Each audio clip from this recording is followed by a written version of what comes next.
आरोप जो लगाए गए ना, उसके पीछे एक कारण है, उदाहरण रहा है, एक इतिहास रहा है बीजेपी का। पहले हिमंता विश्वा शर्मा जैसे कि नाम ले रहे थे सौरभ साहू जी, हिमंता विश्वा शर्मा, उनके ऊपर वाटर सप्लाई स्कैम का आरोप लगा। फिर क्या हुआ, धीरे धीरे बीजेपी में आ गए, व्हाइट पेपर लाई थी, यही व्हाइट पेपर बीजेपी लेकर आई थी हिमंता विश्वा शर्मा के खिलाफ, लेकिन अब कुछ नहीं हो रहा है। अब मोदी जी के सबसे करीबी हिमंता विश्वा शर्मा, शुभेंदु अधिकारी, शारदा चिटफंड घोटाले का आरोप लगा, आज देख लीजिए बीजेपी में है।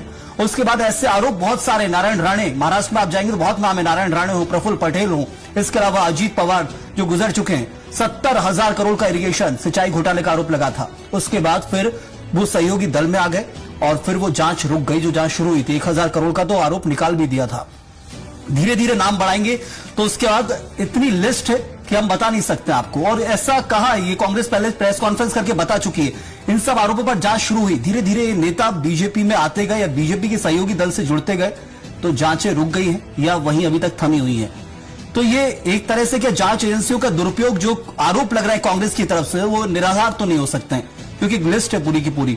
और अंदर तक जाऊंगा, नवीन जिंदल का नाम लिख लेगा कोलगेट स्कैम में, फिर धीरे धीरे बीजेपी में आए, बहुत ऐसे कुछ सबके पांव पर भ्रष्टाचार के आरोपों से जुड़े हुए हैं और पार्टी के लिए वो कोई एसेट बनने का कार्य कर नहीं सकते थे।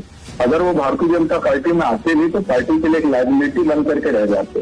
तेज बघेल जी जो खुद अपना संसदीय क्षेत्र से चुनाव हार गए, विधानसभा में छत्तीसगढ़ की जनता ने जिनको नकार दिया, जो 5 साल तक यहाँ बैठ करके केवल और केवल वहां पर बैठे हुए हमारे केंद्रीय के बड़े नेता, नहीं, वो चुनाव हार गए, वो उनकी किस्मत थी, वो उनकी मेहनत थी गंदर पांडे साहब। लेकिन सबसे बड़ी चीज है, कोशिश की गई थी बीजेपी की तरफ से, उसका एक परिणाम रहा, इतिहास रहा। इसी आधार पर क्या जो आरोप लगाए गए उनको नकारा जा सकता है इतनी आसानी से?